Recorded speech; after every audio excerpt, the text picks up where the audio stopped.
Tonight, and this is the budget workshop meeting, right? Okay, good.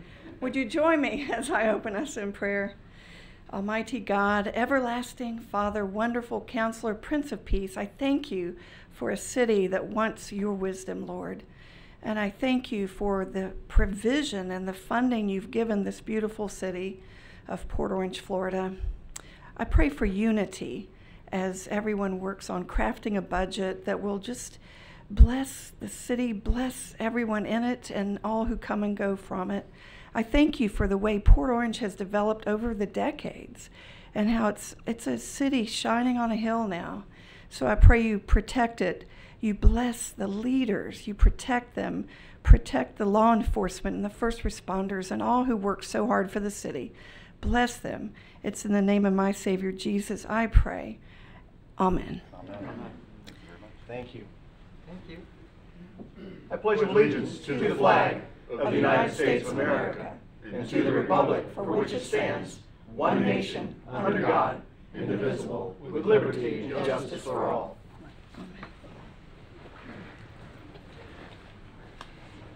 We are here tonight for a special meeting to discuss the proposed budget for the city of Port Orange. First item on the agenda. Property appraisers update. We have a presenter, Jay. We do, Chris. Let me get that slide up for you.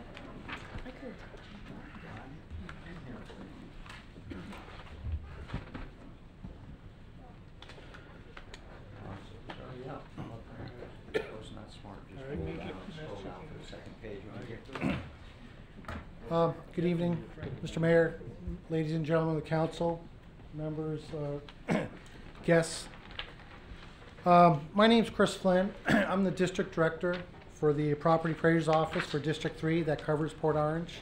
I'm in the residential unit. We were asked to provide a little information or feedback on rollback rate explanation. And this was prepared by Lynn Scobie, who's in our administration. So we brought this forward. So this way, hope you give you a little bit of definition or clarity as to the rollback. So I'm just going to read this. As defined in Florida Statute 200.065, a millage rate which, exclusive of new construction, additions to structures, deletions, increase in value of improvements that have undergone substantial rehabilitation, which increase the assessed value of improvements by at least 100%, property added due to geographic boundary changes, annexations, total taxable value of tangible personal property in excess of 115% of the previous year's total taxable value, and dedicated increment value, increase in taxable value within a defined geographic area, as explained by Florida Statute 200.001. So the millage rate, exclusive of all that, will provide the same ad valorem tax revenue for taxing authority as was levied during the prior year, less the amount paid or applied as a consequence of an obligation measured by the dedicated increment value. I don't know if you can see it up on the screen, but Part 1, to determine the 2017 ad valorem proceeds, we take your final VAB taxable value, multiply that by the adopted millage rate. Is that, need it bigger? Okay. Thank you, Deanna. That's much better. All right. Apologize. So we take the final taxable value times the adopted millage rate, and that gives you the 2017 ad valorem proceeds. From that, we're going to deduct the 2017 amount paid to a dedicated increment fund, and there was two that you had, the Port Orange Town Center and the Port Orange Eastport. So that gives you your 2017 adjusted ad valorem proceeds. Part 2, to determine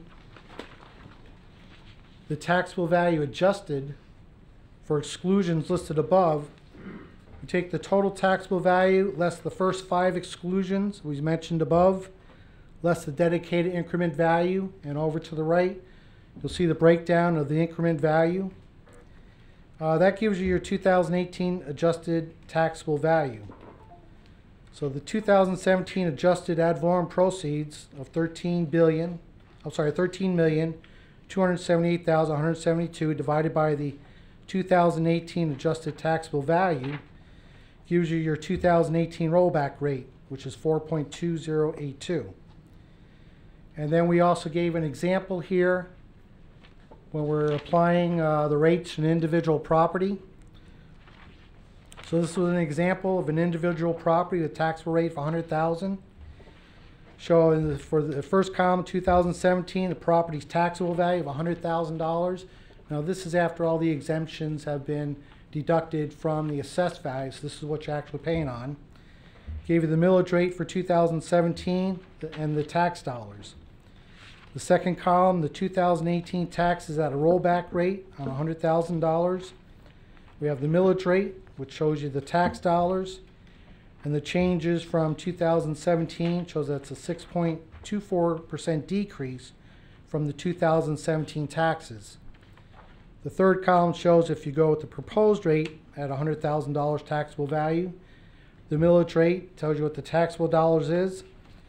Shows you that there's a 7.3% increase from the 2017 taxes.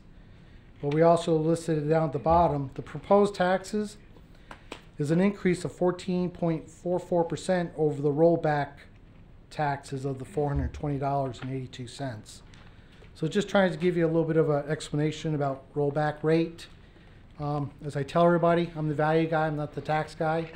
So I'm more happy to answer any questions that you may have in regards to this. And if anything I don't know, I'd be more than happy I would get back to you within the next day or two. But that's our presentation that we wanted to give you. Council, any questions? No. I don't have anything. I appreciate it. Yeah, I tell you what, that's probably the number one question I get about taxes is rollback, and how does this save our homes? How come my taxes went up when yours went down all in the same year at the same tax rate? And yeah, it's quite amazing. We're not just doing one or two different things, we're doing multiple different things with the same tax rate.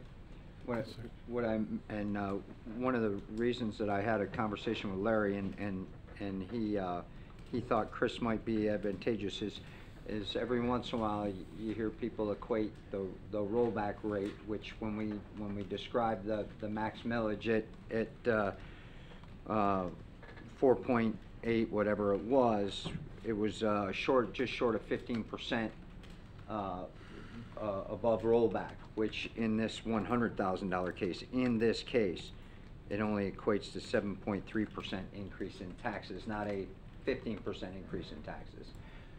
So depending on your home, depending on your save your homes deductions, or whether you're a business or whether you're paying any taxes, it varies how much you're actually paying in increased taxes based on the millage.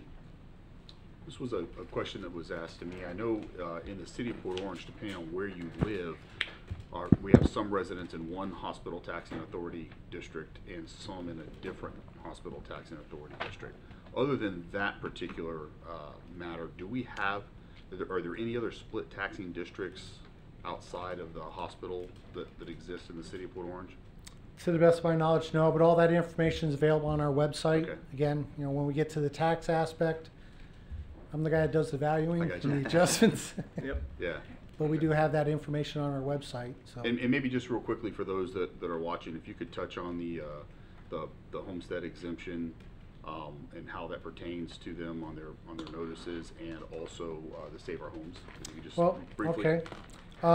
As everybody should have received their 2018 trim notices. Yep. I've been taking questions all week long.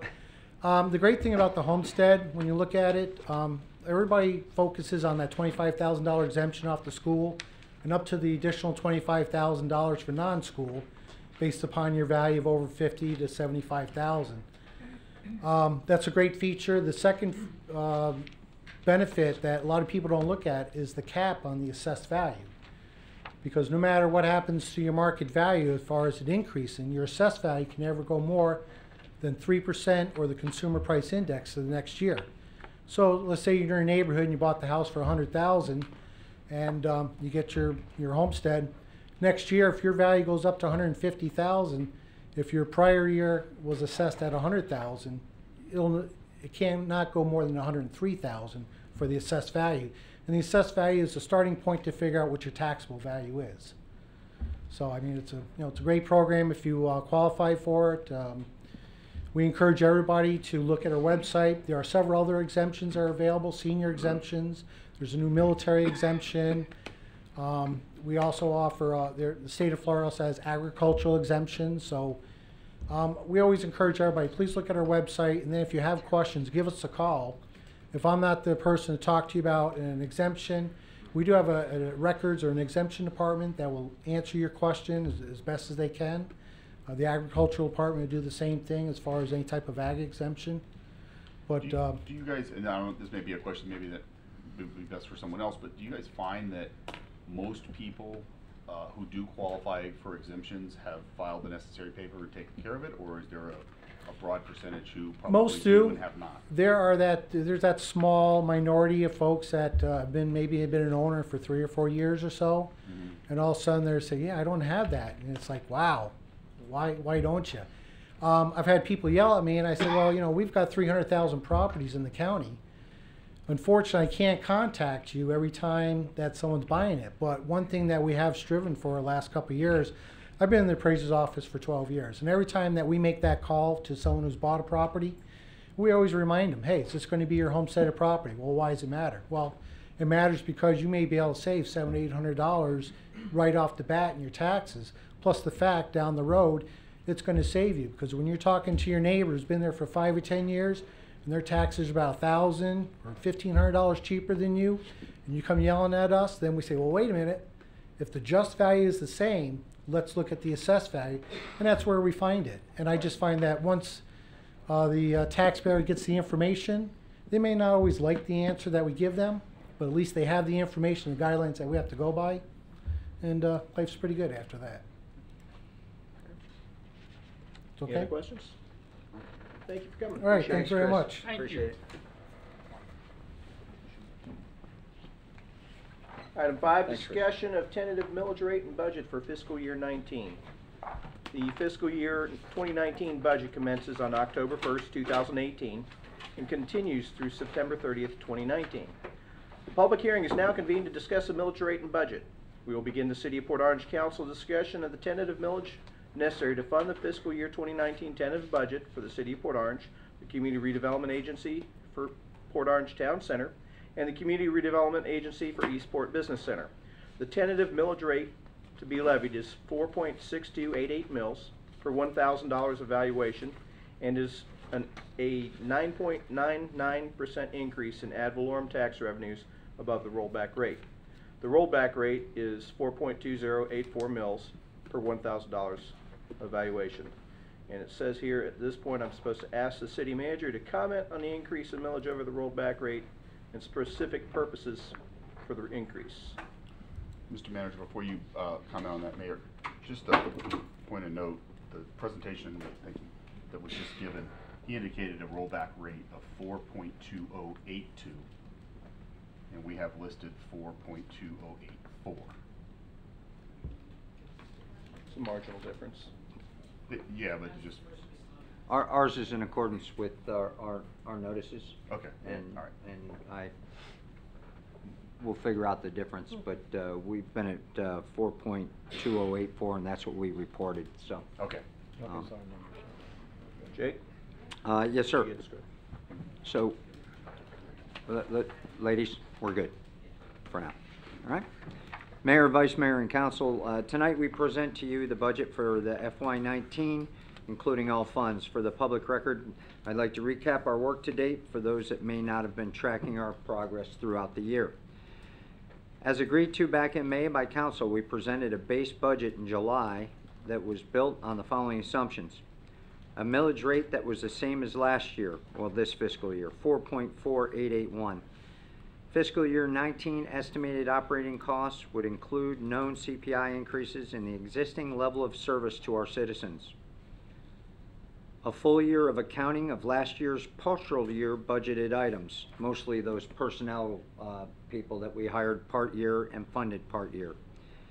The addition of one janitor that we delayed 1 year based on the Dorothy L. Huckel City Center Annex schedule.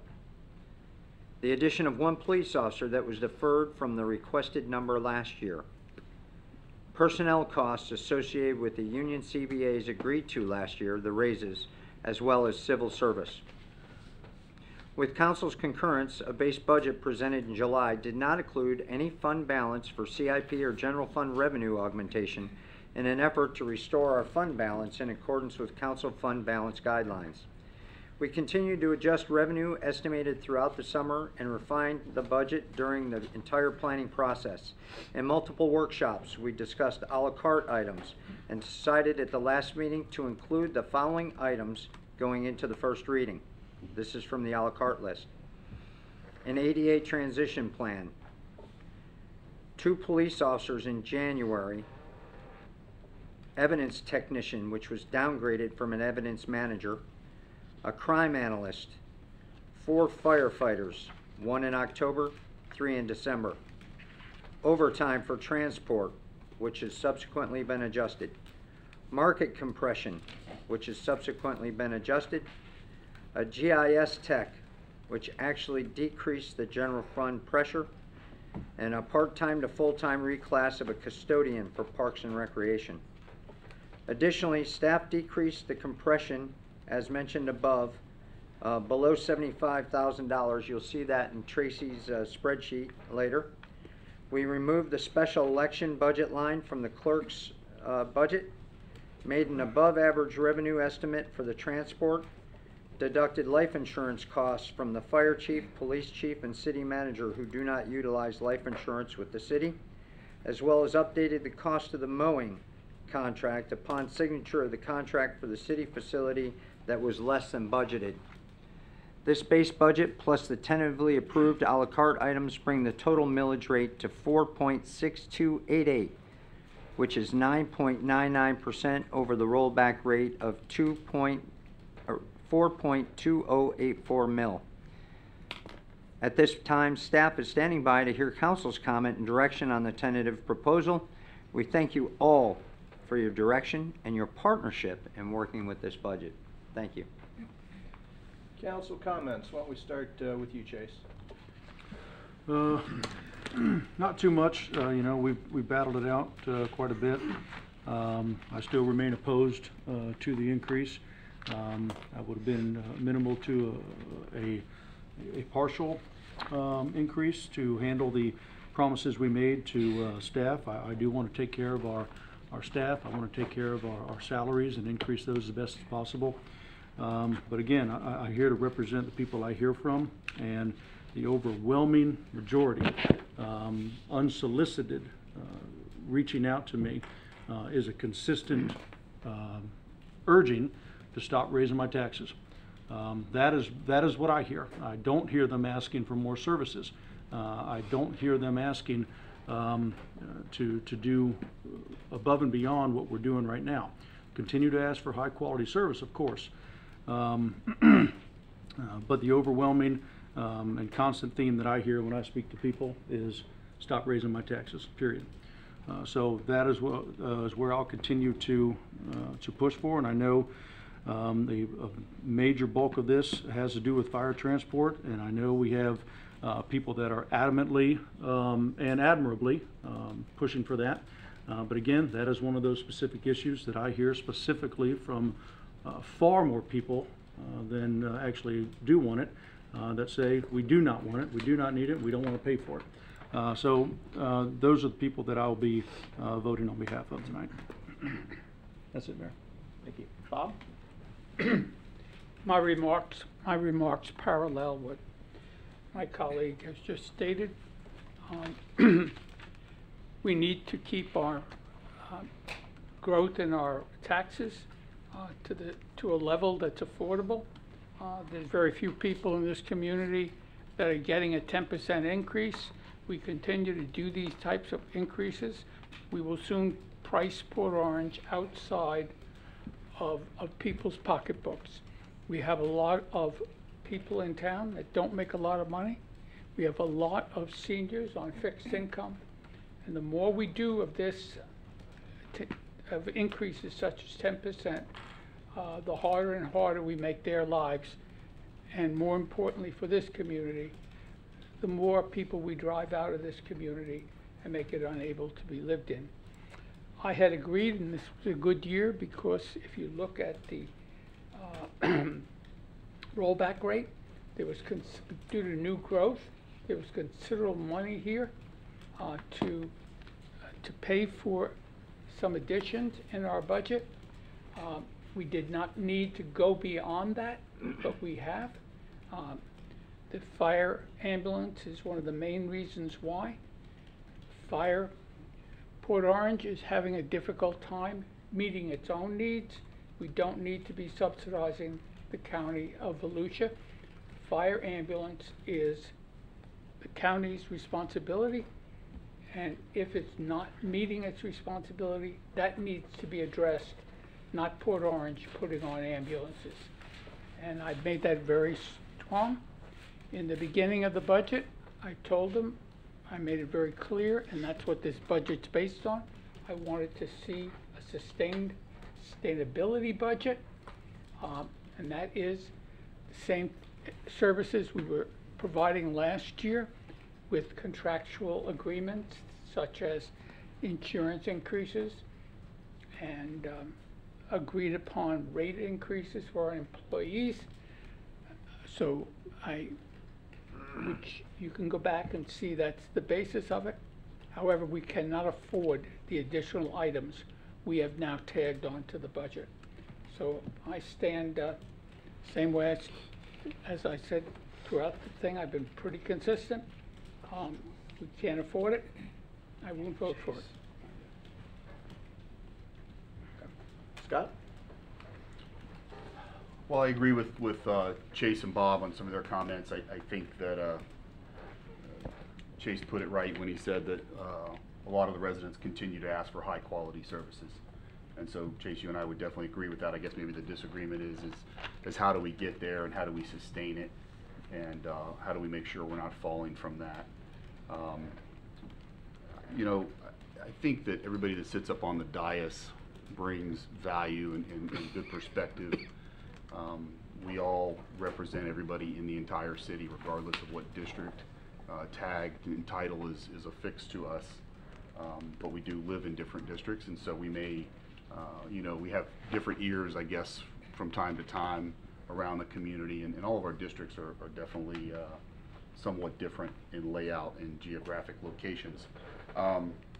You know, it's interesting because we spend 11 months always talking about what do we need to do better, what do we need to improve, where can we make efficiencies, and we have those discussions, and they're good discussions, and then we get to the budget cycle, and the discussion and the priorities seem to change, and the passion and the commitment that was given verbally in a lot of directions seem to falter when it comes time.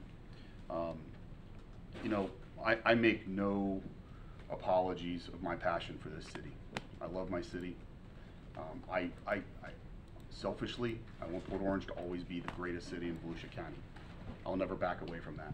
I am not going to ever satisfy as a city that is going to be average. I've always expected, I've always believed in it as a homeowner, as an employee, as someone who represents the taxpayers. And I know there's probably some that differ from that, but I'm quite comfortable that there's a lot who feel strongly in that direction. And that direction requires investments. And, you know, it's interesting to see former Mayor Green here tonight, a man who always referred to the residents of Port Orange as investors. And I've used that, if you don't mind, plenty of times. And I agree with that philosophy. And I just think, like everything else, you have to continue to invest in your community if you want to maintain a standard and you want to improve standards.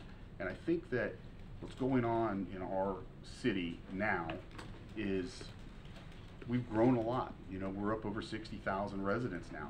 Things have changed. The dynamics of the city have changed. Also, the patience of residents to see things happen more quickly has changed, in my opinion. Maybe that's just me getting a little bit older, but people want things to happen more quickly. They're tired of just the talk and the talk and the talk and the talk. Government moves slow as it is, but like the ambulance issue, That's not new. That's an issue that's been getting discussed from this city back when the Mayor Green, sat on the dais, and former city manager Ken Parker was up here. They were having ambulance discussions many, many years ago. And different situation, I agree. But the fact is that in that one particular issue, and Bob brings up a valid point, I would very much like to see the county have stepped up long ago to maintain a much more reliable and adequate transport service.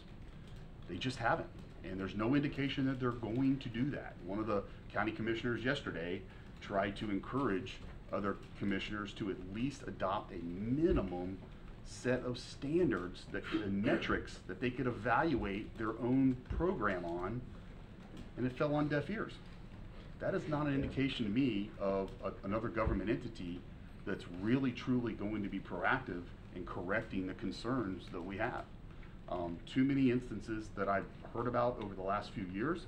We've had this discussion, this particular council, I think, for at least 2 or 3 years. Interestingly enough, almost weird in a sense, my wife and I are going to dinner Friday evening here in Port Orange at the Mellow Mushroom. We're walking up to the restaurant, and I hear a lady scream out and watch a man fall completely unconscious from a stool in the outside dining area. He's out, completely unconscious, on his side. I hand her my phone, I dial 911, I hand it to my wife, tell her where we're at, give them the information, and I'm down on the ground trying to help tend to a resident of ours who is unconscious and having some kind of a medical issue. And I gotta tell you, the relief of hearing those sirens in the background, and I've been on those types of situations before, the relief of hearing those sirens in the background coming quickly was a huge relief. But they weren't ambulance sirens. They were Port Orange Fire and Rescue, and they got there quick. Now, this particular incident turned out to not need advanced life support, but guess what I never heard of the entire time in the background coming? Other sirens that should have been attached to an ambulance. You know why? Because there wasn't one in Port Orange. There wasn't another ambulance available. I asked the chief to go back and look at that particular incident because it's one of the most fresh and recent ones, and it wasn't there.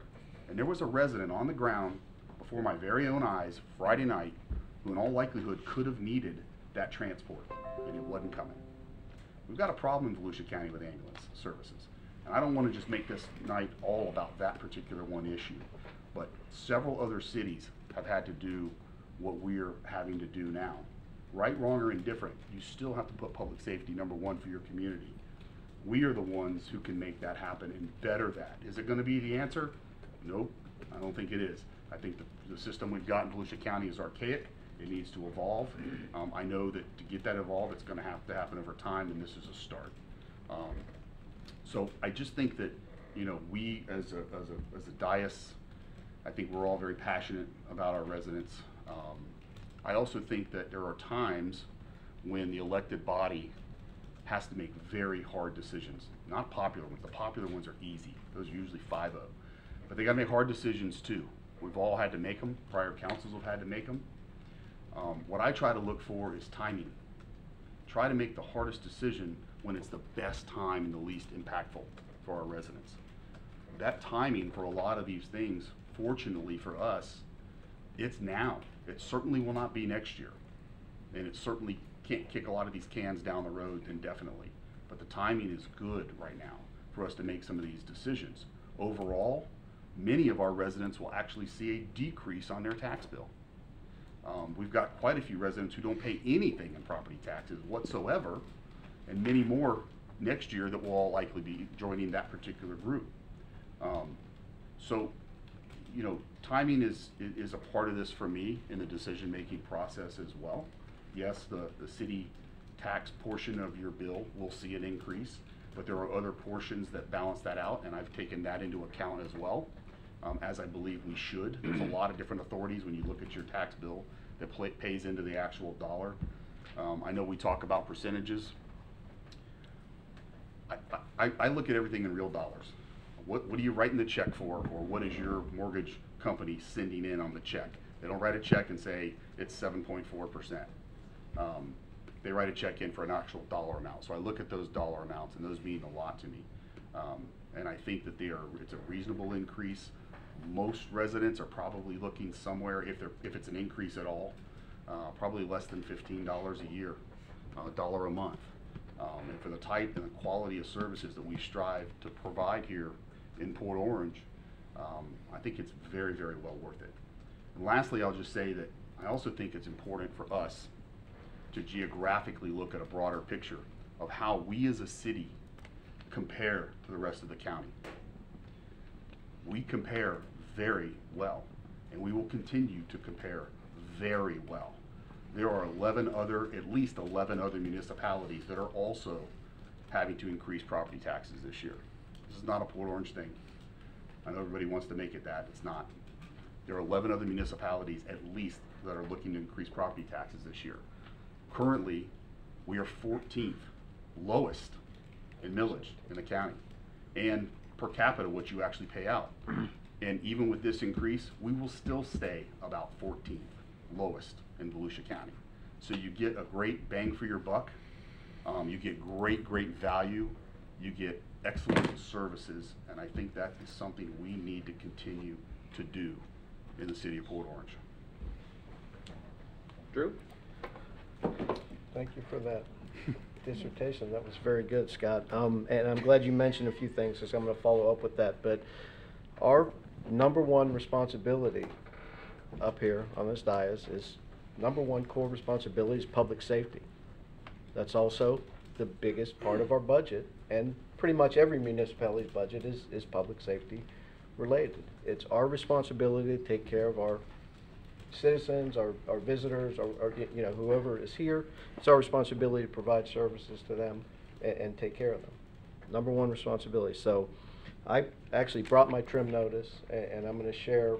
I recalculated with the new millage rate, and I'll share exactly what I paid. Last year, the total tax bill was $33.89.31. This year, it's going to be $33.73.91. It's actually decreased. So now we look at the obligation to Port Orange. Last year, I paid Port Orange for the services I got $801.62, $2.19 a day. Adding services and providing transport and doing the things we're doing this year, it's going to cost me $843.30 that I'll pay to Port Orange, and it'll cost me $2.31 a day to live here and be here. It's a 12-cent a day increase. I don't think anybody is going to get, it's going to affect people, but I don't think anybody is going to be crushed or devastated by 12 cents a day.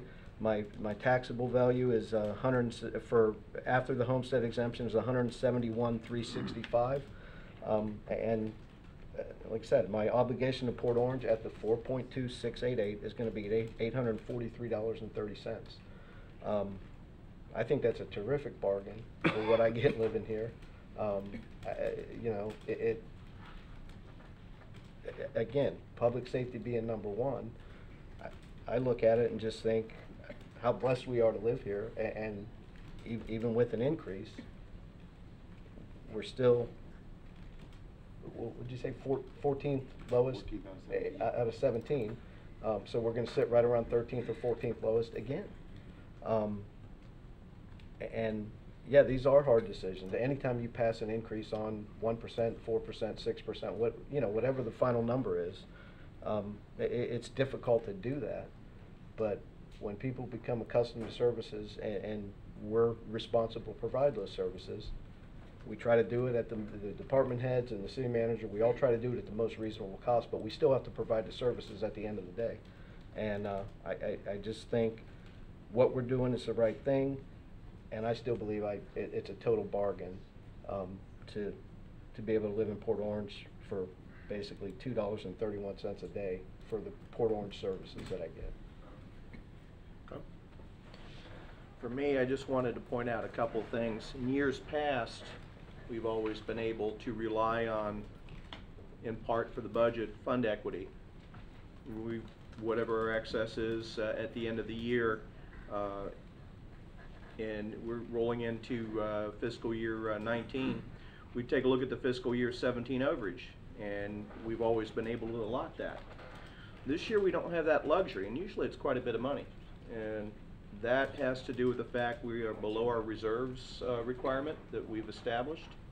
And that reserve requirement is there for a reason. It's part of the reason why, unlike some communities, we did not have to borrow money to make sure that we picked up after 2 hurricanes, both Matthew and Irma. And that has impacted us as well. So considering the financial impact, certainly growth has a positive impact, but this certainly has a negative impact on the budget. And I feel like that is worth mentioning as well.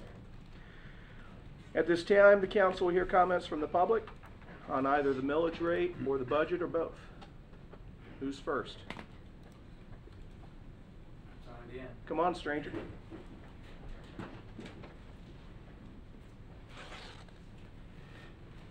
Tell us who you are. I'm Alan Green, 4248 Jackson Street, and I've sat up there and listened many, many years.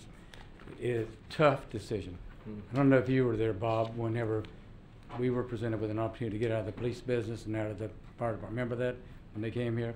And I still am loyal to this community and the people that serve this community. I do believe that we've had better representation from the county in the past. I know I did. Yeah. That's important to me. I like them sitting out here. I could talk to Art Giles. I could talk to all those people. I could meet with them. I got what I wanted. I don't see the county responding to our needs. That's our weakness. It is our responsibility to place the power on them. I believe that a unified, if you understand first response, and you do, you guys do.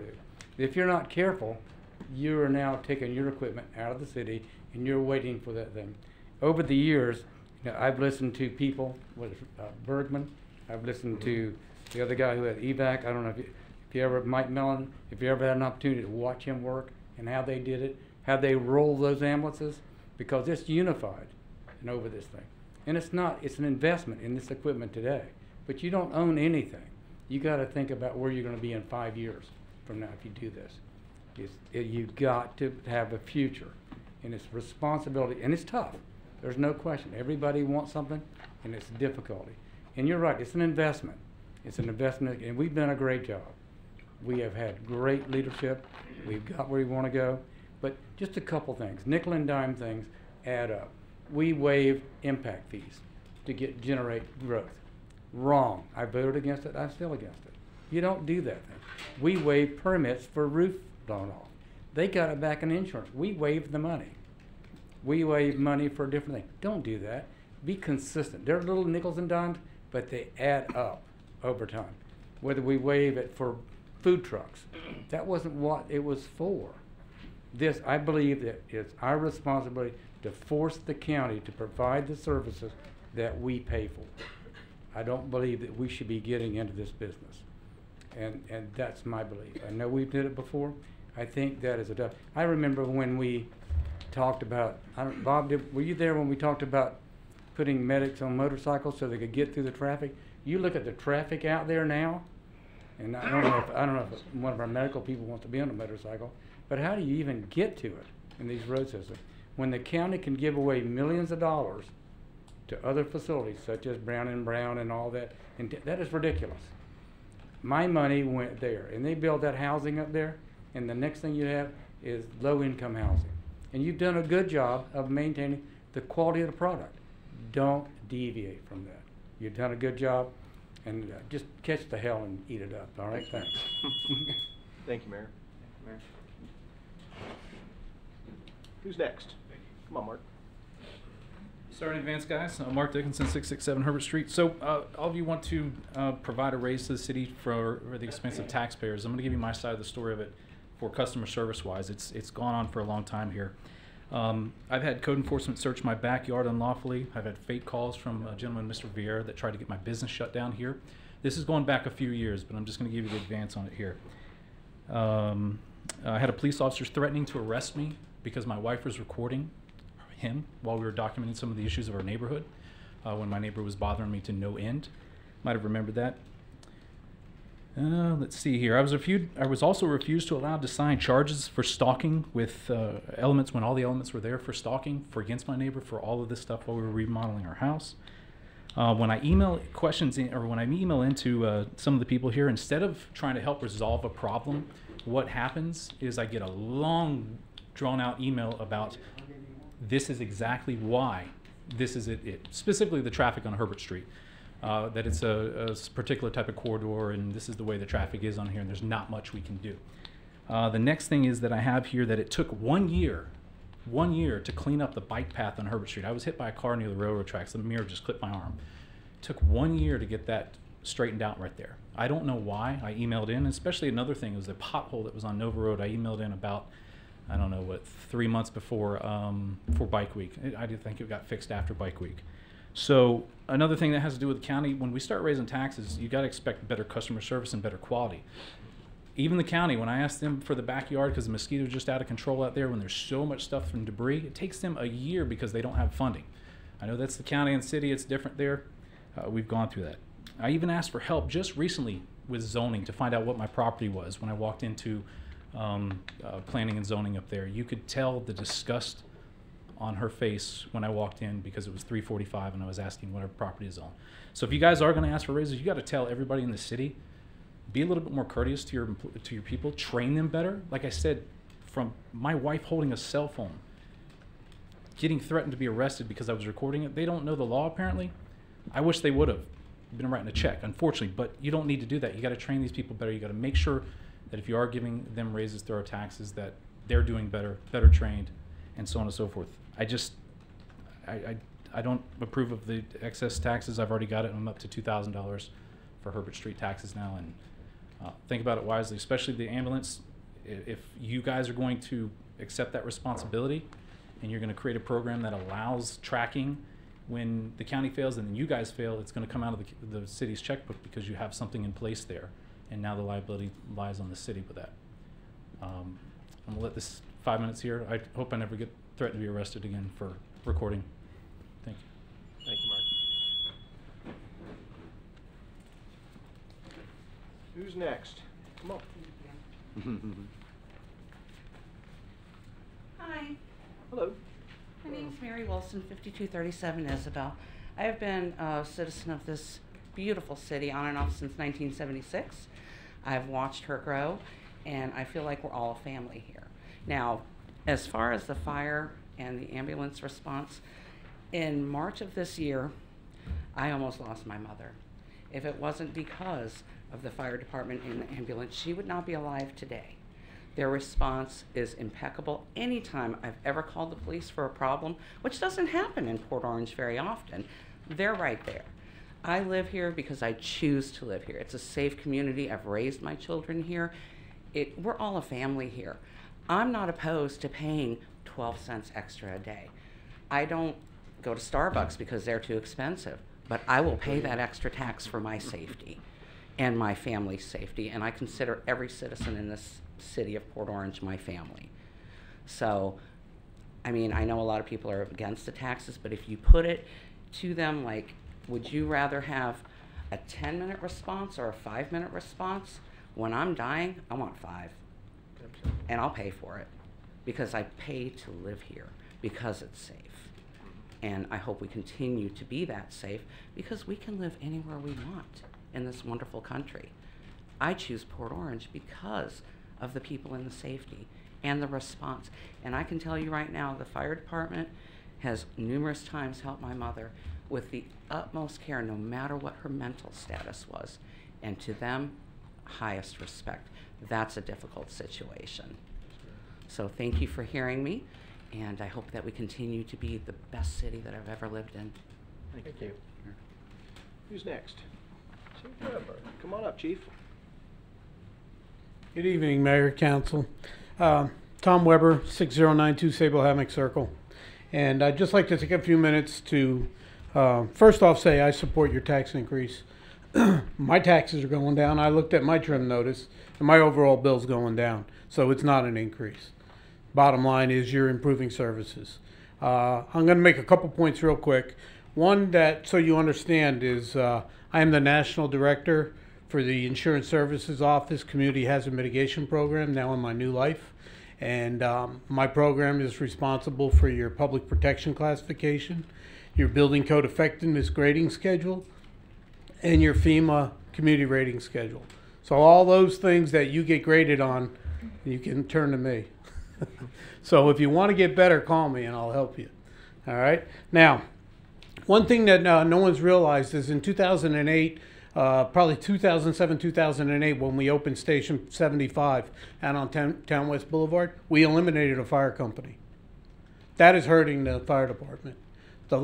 We used to have an engine company and a ladder company at Station 73. We just moved the company out to Station 75. That's hurting your ISO grading. That's also hurting your protection, and it's increasing your response times. Your response times are not where they could be or should be, and that showed in your grading. So that's an important factor. You need to consider putting that rescue unit on and improving those response times by having two companies back in Station 73. I want to congratulate you on looking to buy that aerial apparatus. That's really important, because what people don't realize is you now have 88 buildings in the city that require an aerial device for fire protection. All you need is one lightning strike in any of these 3-story wood framed areas, and we're in big trouble. Those buildings burn fast. Even though they're sprinkled inside, the lightning strike takes the roofs off, and it doesn't stop at one building. You need that aerial device. Finally, on the rescue ambulance, the county system is 30 years antiquated. 71% of the population in the state of Florida, 12 million people, are protected by fire-based transport. Only 6%, or 1 million people, use a system similar to the county. It's been antiquated for over 20 years. The standard, the rule of thumb, but this is the golden rule of thumb, is 1 ambulance per 10,000 people. That would mean you should have 6 ambulances in Port Orange. Let's cut it in half. You should have 3. You have 0. There are no units assigned to Port Orange. They roll in and roll out. It's an antiquated system. It needs to be fixed, and you can make the start. Thank you. Thank you, Chief. Thanks, Tom. Who's next?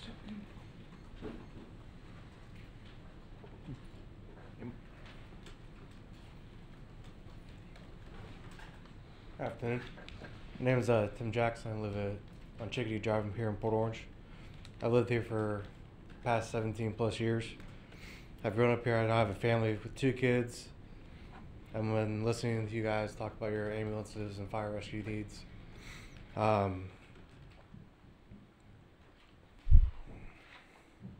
support that. I'm good. I'll pay the 12 cents. I believe is what Drew said. I'm full support of the Port Orange getting their own ambulance response time for all kinds of situations. I have no problem with that.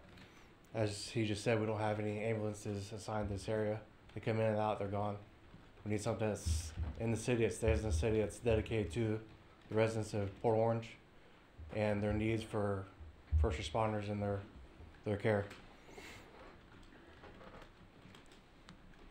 It's time the city starts to provide its own ambulance for us and my family. I'd like to see you guys include this in this year's budget. Thank you. Thank you, Tim. Thank you. Anybody else?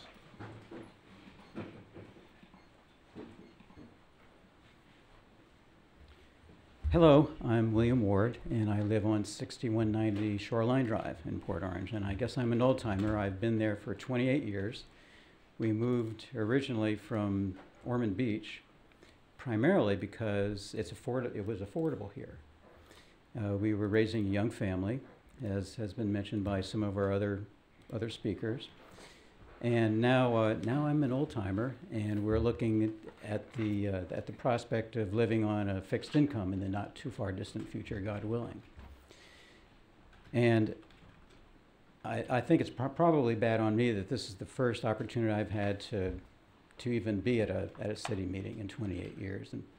But what prompted me to be here was the trim notice that I received, and I'm being informed that if this budget were to pass, I'm paying $120 more a year in my property taxes being assessed by the city. And in looking at that notice, this authority is the only taxing entity that is increasing its assessment by that percentage as compared to the other taxing authorities in Volusia County. Not the school, not the library, not the hospital authority. the water district, they're all apparently holding the line on further increases substantially, because it looks like they've done their due diligence in holding the line on their spending and living within the means that they have at their disposal. So that's why I'm here. In hearing about the reasons that the tax is increasing by such a significant percent with the proposed acquisition of an ambulance service that we already have being provided by EVAC. I can only provide you with anecdotal evidence about what my family's experience has been with that system. I have two parents living here in Port Orange, 94 and 96, who are frequent customers of the emergency system here. And I would say on a scale of 1 to 10, based on the number of times that we've had the occasion to use them, have the paramedics visit from the city fire department, the teamwork that they have with the ambulance service, if it's needed, has been on a scale of 1 to 10. We would rank them a 10. And I feel like that's probably anecdotal. I can't speak to that particular incident, but perhaps, in that particular incident, the communication between one service to another was such that they've taken care of the problem, and there was no need. That was not the situation. Okay, well then, it leads me to another question: is what? You're out of time. Oh, I am? Yeah. Sorry. Thank you, though. I appreciate you. Okay. Anybody else?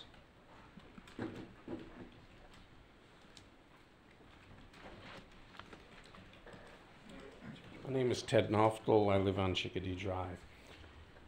For me here tonight, the issue is not the passion that Councilman Stiltner speaks in terms of wanting to expand services.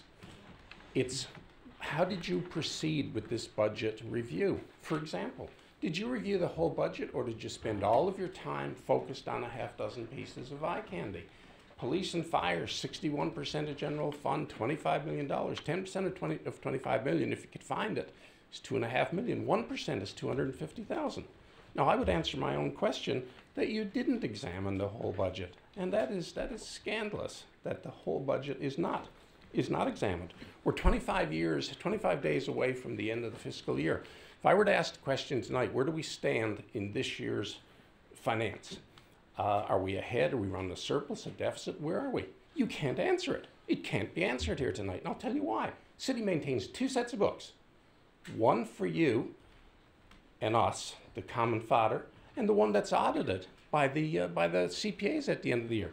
The audit last year revealed that you understated revenues by $7.7 million. What did you do this year to ensure that assumed revenues, budgeted revenues, are not understated, Mr. Stiltner? Expenses were overstated last year by $3.3 million. What did you do this year, Mr. Tramont, to ensure that expenses are not overstated once again? I would suggest that you didn't do anything to view it in those terms. So why aren't we maintaining the same financial methodology, the same reporting? Why do we do one set of funny book reporting right here at this podium, and then the audited financial reporting is on a different methodology? I don't think you've got an answer for that here tonight. Although the package here suggests that we can ask questions. Are they meant to be answered, or do we just ask them rhetorically? I'd sure like answers. When I look down through, and I just want to comment on the write-off of the golf course. I heard or read somewhere in the process we didn't want it to affect the general fund, so we wrote it off against the loan pool. This year's appropriation for the loan pool is over $400,000, so please stop that misdirection and say that doesn't have an effect on this year's taxes. It does. It absolutely does. And finally, when I look at some of the increases here, the fire impact fee is increasing by 393%.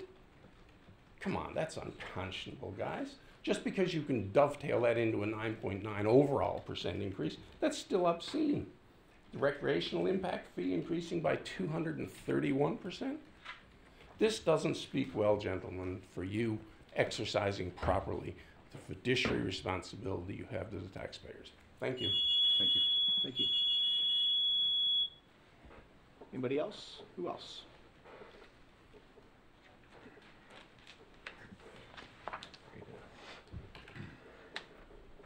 The council will now review the tentative budget and discuss revisions, if any.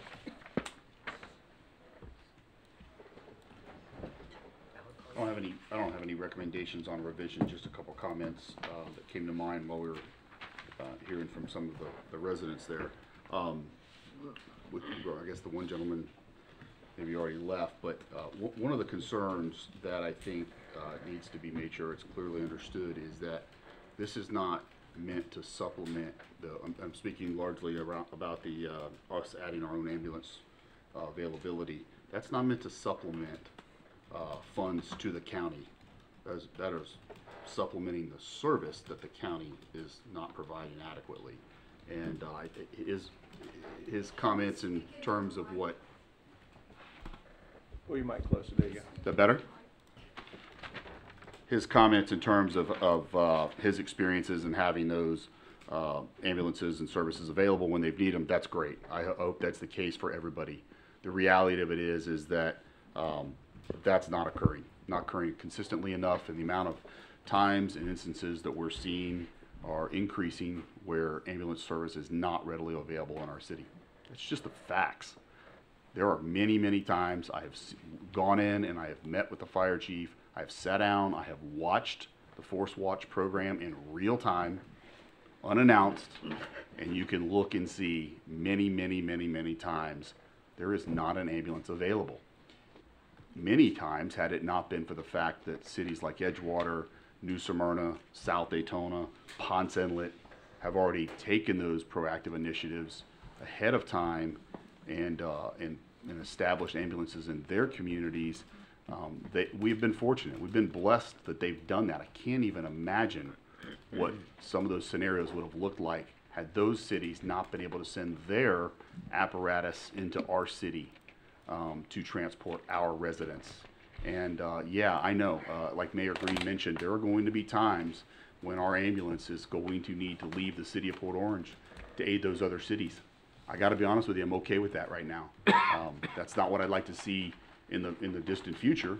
And I think that, as Mr. Weber mentioned, I agree. The process we have now in Volusia County is very archaic. It cannot sustain Volusia County. It will have to change. I think this is a process for us to start slowly into that overall picture of where we can provide that service that's going to be needed to the community. So I think that's important to keep in mind. One of the speakers also mentioned about employee raises. You know, that's been a big issue for this council and in other cities. And you know, what we have seen is when we fall from being competitive, we have major issues: service issues, response issues, seniority issues, experience issues. We have worked hard to try to improve that. I think we have closed the gap significantly, but there's a cost for that. There's a cost for that. We, by no stretch of the imagination, have our employees making the money that a lot of them truly deserve in their careers and their professions. Geographically, Volusia County is amongst some of the lowest in this part of the state as a whole, no matter where you're at in Volusia County. But we have to stay competitive, and there's a cost for that. We've seen what happens when we fall from being competitive, and we have mass turnover, and we have double-digit vacancies in a police department that's already amongst the lowest per capita in the nation. So they're really good, but they're not magicians, and they gotta have bodies in cars. Same thing with all of our other EMS services and the staff around the city.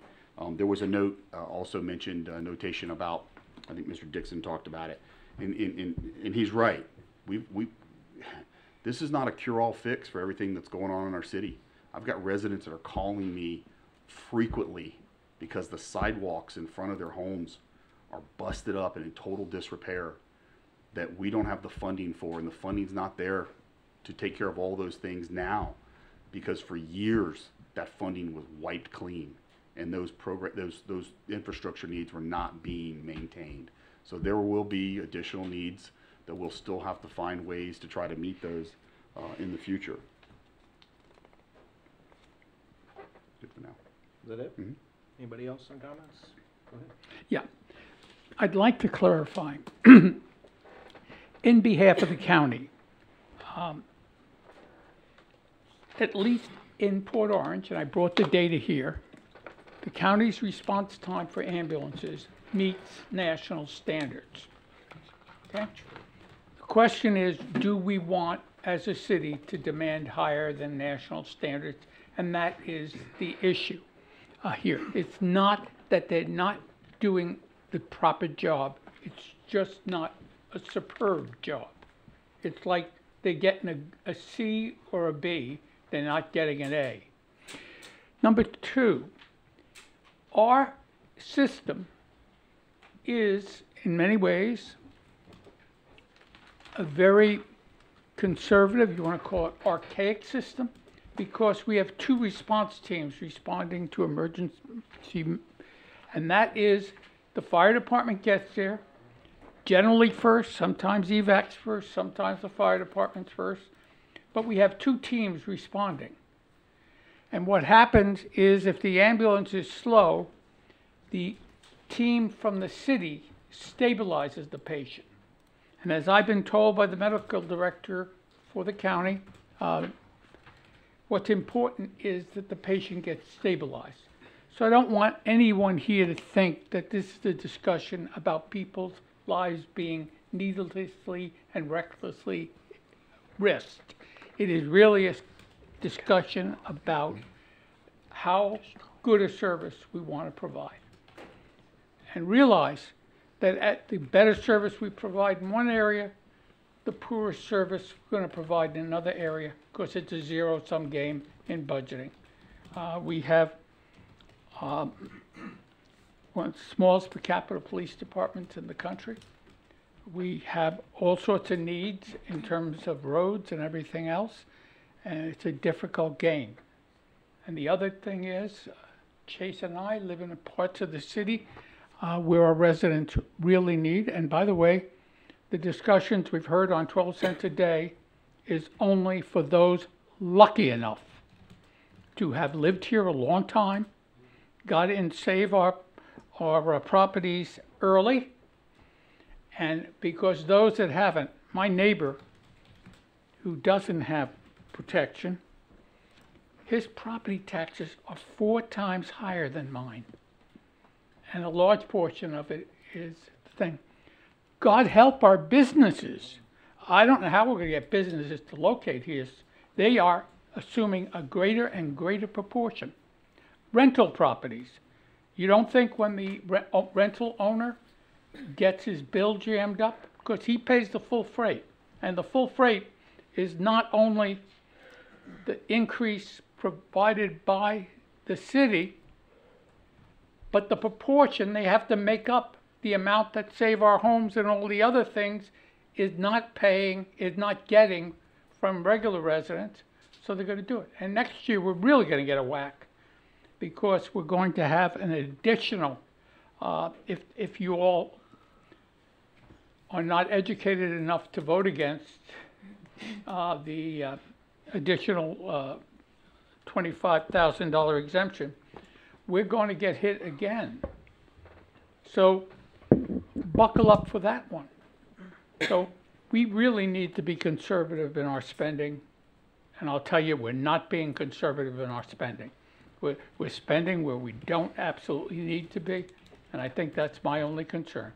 I think we needed to move ahead. I said this year we've done a good job. Let's hold the line. Let's add some modifications. Let's improve in various areas. We had the opportunity to do that. But let's not break the piggy bank. And we're in the process of breaking the piggy bank.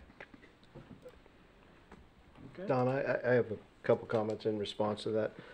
Bob, you mentioned that they're meeting the national standards. I don't see how they can be, because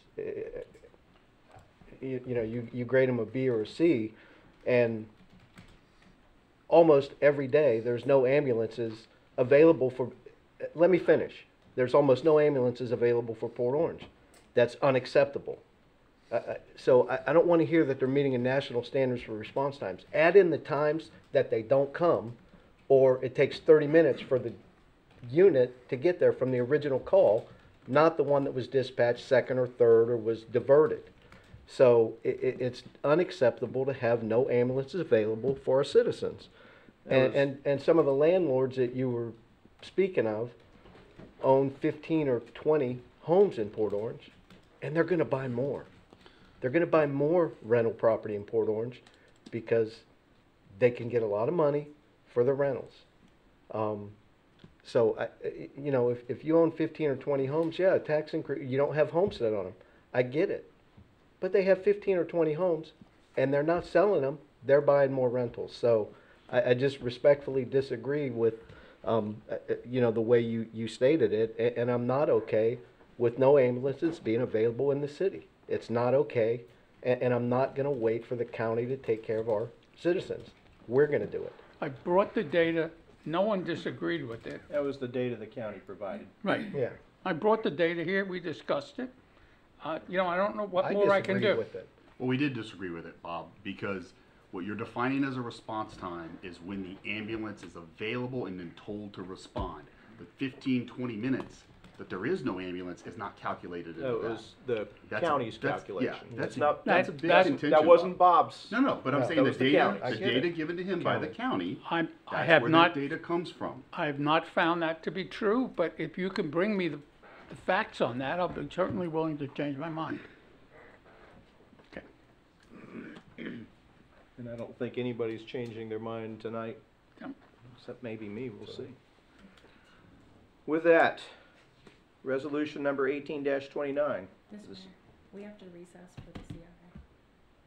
Oh, CRA time.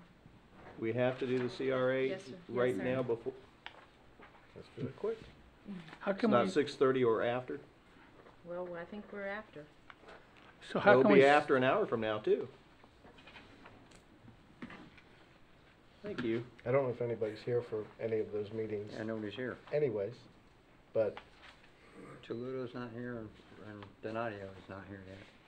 Who's the vice chair for the Town Center CRA? I think it's Scott, isn't it? No?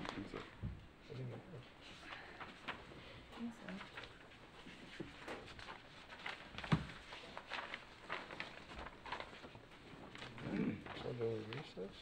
I think it was true. I think I nominated you when you were out. Mayor, I don't know where you want to break, but if you want to finish agenda item I would number prefer to. 6. I prefer to finish all the agenda items as planned, recess for the boards as planned, and then Come back. come back and close the meeting. Okay, I can live with that. We talked to All right, let's do it. Donadio, right? Okay. Yeah, he's the only one, but he's not here. With that, resolution 18-29 is a resolution of the City of Port Orange, Volusia County, Florida, adopting tentative property tax millage rates to be levied for fiscal year 2019, which is October 1st, 2018 to September 30th, 2019, and providing for an effective date. Move to approve resolution number 18-29. Second. Adopting the City of Port Orange fiscal year 2019 tentative millage rate of 4.6288 mils per 1,000 evaluation. Absolutely. Okay, we have a motion, we have a second. Public comments? Read the description of the motion. A budget is a projection. It's going forward. Nobody knows what the future holds. Not Can you introduce fi- yourself again for the record? Sure, my name is, you want to set the clock again for the record? Sure. There you go. My name is Ted Noftel. I still live on Chickadee Drive. The budget is a projection going forward, and the projection is made up of projected revenues and projected expenses. Now, I asked here 10 minutes ago what all you had done to ensure that this year's projected revenues are not understated like they were last year. I didn't hear a response. Didn't hear anybody pick that up at all. So why couldn't we assume right now that the revenues that you're projecting, and that dovetails into the millage increase that you're needing, are understated? Why is that not a possibility or a probability? You understate your revenues every single year when you go back and look at the comprehensive annual financial report. You overstate your expenses every single year when we go back to that report. So I ask you, what all have you done this year to assure the taxpayers in this town that that's not the case this year? You're getting ready to set a millage. Shouldn't you know where you stand this year vis-a-vis running a surplus or running a deficit? Again, I don't hear that number coming forward. Hey, we really don't need that 9.99999% increase because we're running a $3 million surplus at this point, 25 days away from the end of the year.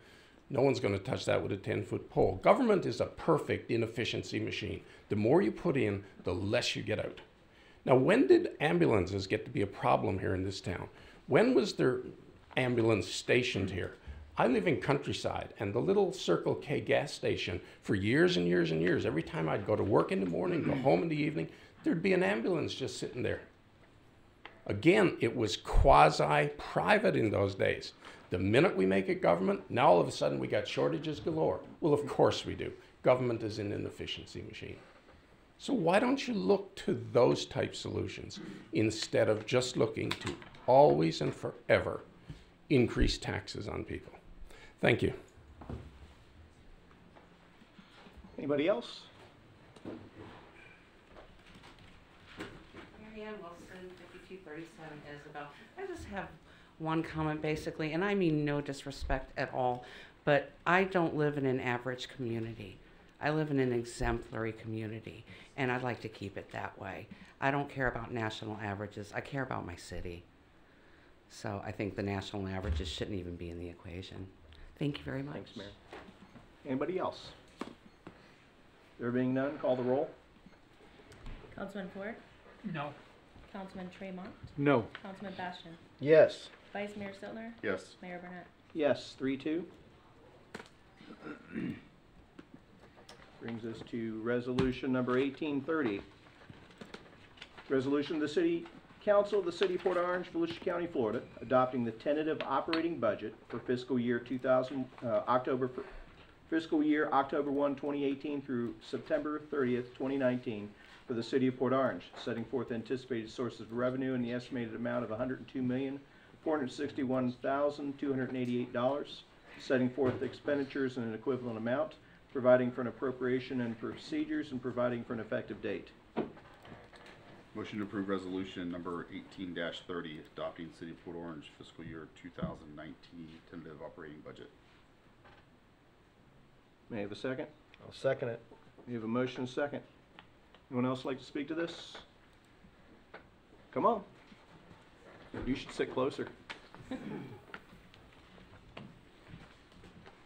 Untitled Chapter Drive.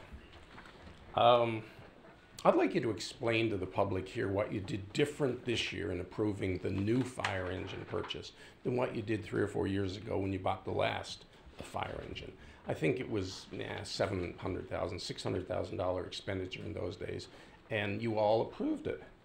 And a short while ago, the current fire chief spoke up and he said it was junk, bad decision, get rid of it, no good. Perhaps he's right. So that means your decision process back in those days was junk, no good, get rid of it. We do something different this time around, won't we, Bob? I can see the wheels turning.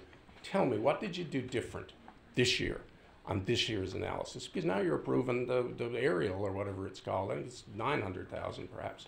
So can you explain to the people? What all did you do different in this year's analysis where you concluded you needed now a $900,000 fire engine? The police, I think I seen somewhere we're going to hire a new policeman and we're going to buy a new police car. Well, of course we are, because in Port Orange, we have a police car for darn near every single officer we have. Every employee over there has a car. Where was the analysis, the police fleet analysis, showing that that's the best bargain for taxpayers? What about if we cut the fleet in exactly half and 2 officers shared a car, shift A and shift B? What would the numbers look like at that point? Now, I'm sure up there doing your due diligence, you guys did that. You looked at it and studied it the heck. Can I get a copy of that analysis and maybe point me back to the public meeting where you did all that? Because I must have missed that one. I didn't see any discussion, any analysis whatsoever of the underlying budget. Was there any? Now, in terms of national averages, and I live in a community, and I was this and I that, we just heard from former Chief Weber telling us we need 6 of these suckers. So why don't you put in for 6 right now? Right now, put it in. Don't be a piker. 1. Let's put the 6 in, and I don't know what we'll call that average, other than let's see how quick we can bankrupt the city of Port Orange. But yet you actually have people with some degree of seriousness standing up right here telling us we really need 6 of these puppies. And to have 1, we're looking at a 10% increase. Not good enough, gentlemen. Thank you. Anyone else? There being none, call the roll. Councilman Ford. No. Councilman Tramont. No. Councilman Bastian. Yes. Vice Mayor Stiltner. Yes. Mayor Burnett. Yes, 3-2. Brings us to resolution number 18-31 for City Capital. Resolution of the City Council of the City of Port Orange, Volusia County, Florida, adopting the tentative capital budget for fiscal year October 1st, 2018 through September 30th, 2019 for the City of Port Orange, setting forth anticipated sources of revenues in the amount of $9,818,722, setting forth expenditures in an equivalent amount, providing for appropriation of expenditures, and providing for an effective date. Move to approve resolution number 18-31, adopting the City of Port Orange fiscal year 2019 tentative capital budget. Second. We have a motion and a second. Anyone else like to comment on this? There being none, call the roll. Councilman Ford. No. Councilman Tramont. No. Councilman Bastian. Yes. Vice Mayor Stiltner. Yes. Mayor Burnett. Yes, 3-2.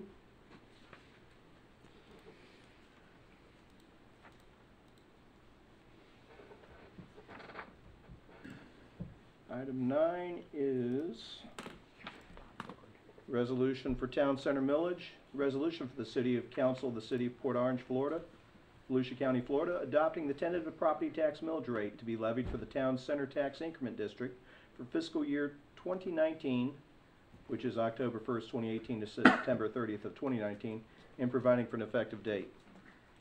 Motion to approve resolution number 18-32, adopting the Community Redevelopment Agency for Port Orange Town Center fiscal year 2019 tentative millage rate of 4.6288 mils per 1,000 evaluation. Second. We have a motion, we have a second. Comments? Anyone? There being none, call the roll. Whoa. I'm sorry, Mark, go ahead.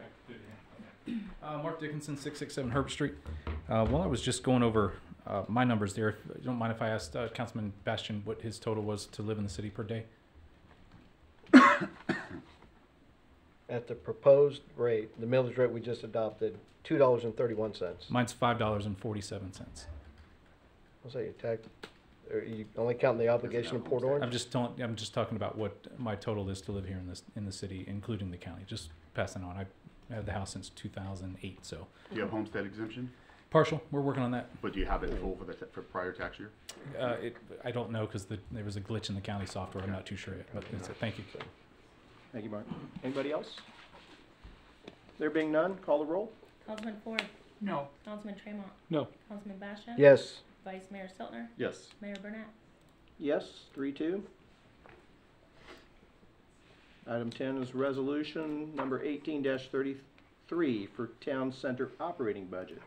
A resolution of the City Council of the City of Port Orange, Volusia County, Florida, adopting the tentative Town Center Tax Increment District operating budget for fiscal year October 1st, 2018 through September 30th, 2019, setting forth anticipated sources of revenue in the estimated amount of $476,503, setting forth expenditures in an equivalent amount, providing for an appropriation and procedures, and providing for an effective date. Motion to approve resolution number 18-33, adopting the Community Redevelopment Agency for Port Orange Town Center fiscal year 2019 tentative operating budget. I'll second. We have a motion, we have a second. Anyone else like to speak to this? There being none, call the roll. Councilman Ford. No. Councilman Tramont. No. Councilman Bastian. Yes. Vice Mayor Stiltner. Yes. Mayor Burnett. Yes, 3-2.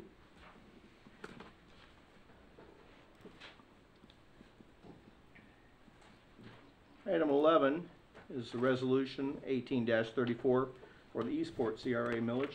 A resolution of the City Council of the City of Port Orange, Florida, Volusia County, Florida, adopting the tentative property tax millage rate to be levied for the Eastport Tax Increment District for fiscal year 2019, October 1st, 2018 to September 30th, 2019, and providing for an effective date.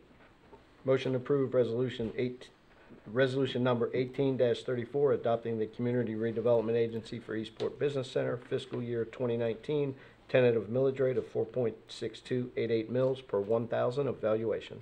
Second. We have a motion, we have a second. Anybody else like to speak to this? There we go.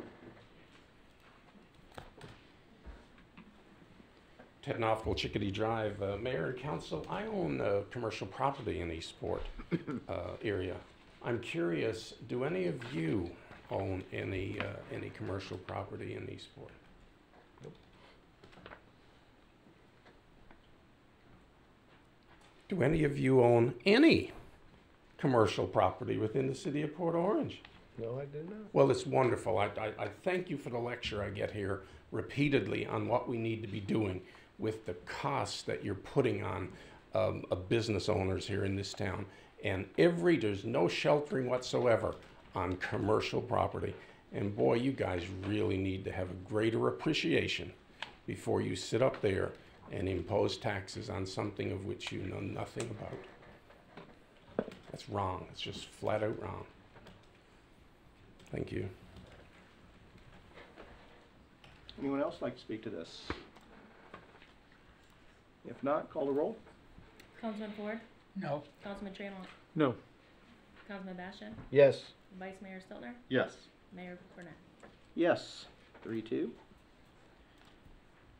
Item 12 is Resolution 18-35 for the Eastport operating budget. Motion to approve resolution. Hold on, I gotta get to it.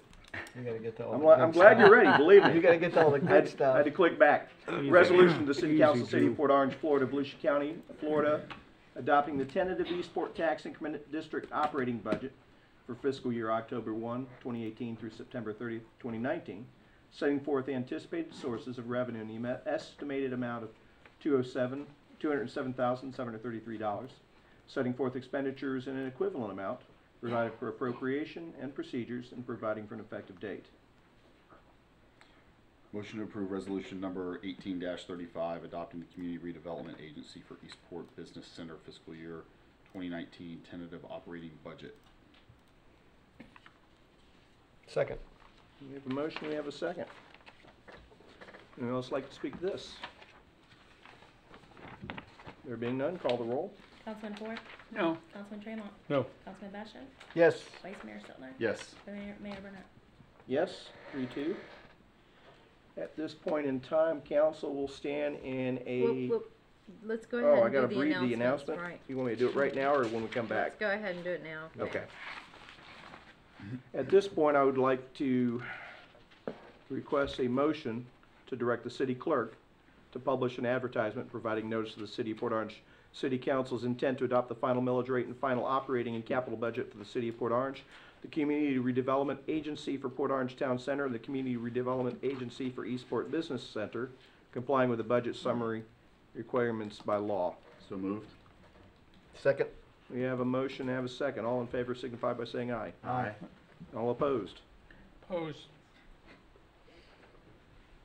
Motion carries. In addition to the foregoing general operating budget millage levy, there is a voter-approved millage levy of 0.2923 mils to fund the debt service for the 2016 general obligation refunding bonds issued for public safety capital facilities. A public hearing will be held on September 19th, 2018 at 6:30 p.m. in City Council Chambers at City Hall, 1000 City Center Circle, Port Orange, Florida, to discuss and adopt a final millage rate, the final operating and capital budget for fiscal year 2019 for the City of Port Orange, the Community Redevelopment Agency for Port Orange Town Center, and the Community Redevelopment Agency for Eastport Business Center. With that, we stand in recess for a grand total of 4 minutes, in which... About 1 minute. I believe you can adjourn this meeting unless there's We're more adjourned. We're discussion. done. Well, I'm going to recess, Yes, sir. and the reason why is in case something happens during the CRA board meetings, which shouldn't, but I want to allow for that. So we are in recess for the next 4 minutes.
We are reconvened as the Town Center CRA, and the Honorable Bob Ford is chair. I want to call us to order.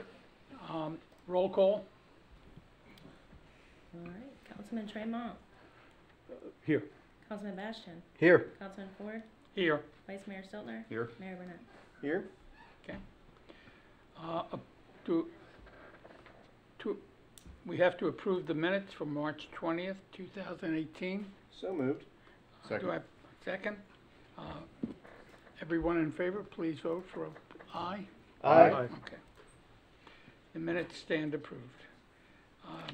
Scott, could you read resolution 18-1? Certainly.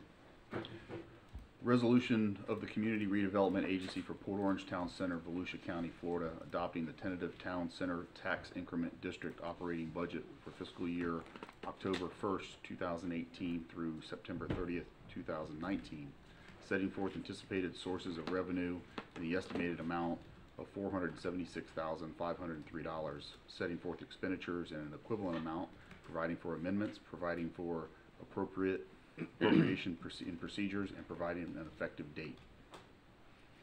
Move to approve. Second? Okay. Do I have a vote? You gotta Roll call, please. you gotta Roll call. Roll call. It's a resolution. Roll call vote. Councilman Ford? No. Councilman Tramont? No. Councilman Bastian? Yes. Vice Mayor Stiltner? Yes. And Mayor Burnett? Yes. Let me open the floor for public comments. Is there any public comments on this? Any board comments? Anyone have any board comments or concerns? None for me. Without any comments, I will adjourn the meeting. Yeah. Brought a tear to my eye. Pass that down to Councilman Bastian. Thank you.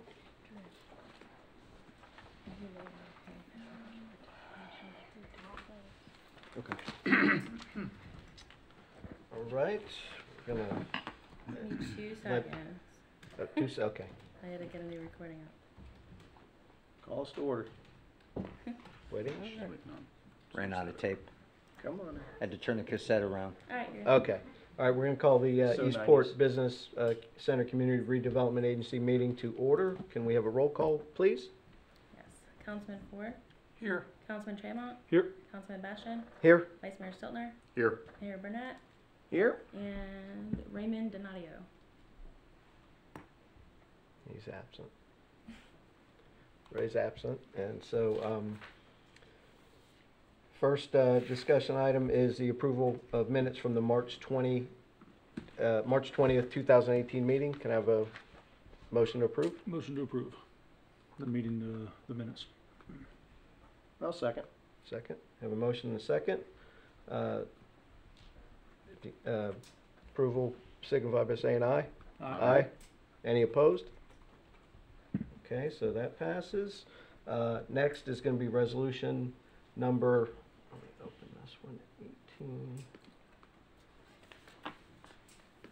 18-1. You want me to read it for you? Yeah, I can't get it to open. I'll go ahead and read it Yeah, for you, Mr. please. Chair. Thank you, sir. Resolution 18-1 for Eastport is a resolution of the Community Development Agency for Eastport Business Center, Volusia County, Florida, adopting the tentative Eastport Tax Increment District operating budget for the fiscal year October 1st, 2018 through September 30th, 2019, setting forth anticipated sources of revenue in the estimated amount of $207,733, setting forth expenditures in an equivalent amount, providing for amendments, providing for appropriation procedures, and providing for an effective date. Can I get a Motion to approve. I'll second. All right, we have a motion and a second. I think I'm gonna open at this point for public comments before we take the vote. Any public comments on this item? There being none, we have the roll call vote. Councilman Ford? No. Councilman Tramont? No. Councilman Bastian? Yes. Vice Mayor Stiltner? Yes. Mayor Burnett? Yes. Okay. Any, we already did, or asked for public comments, there being none. Any comments from the board? None for me. I'm gonna call for adjournment. Meeting's adjourned. With that, I call the council back into session. Gentlemen, thank you very much. Have a good night. Time out for 1 second. What? Hold on. Called the gavel I midair. gotta get back to that recording. Okay. Y'all think this just happens? Come on, where's the magic? Boy, the substitute teacher is top. Boy, I tell you. Wow.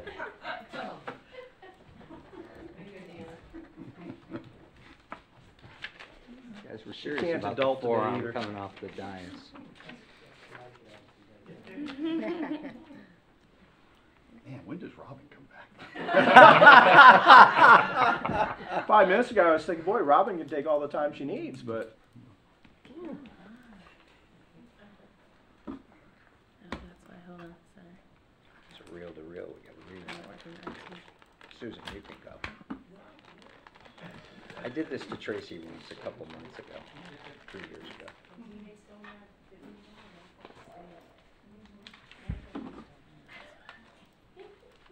Alt tab. Escort to my car.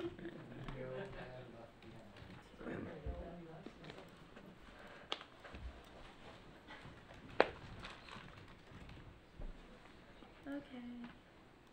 We're good. Okay.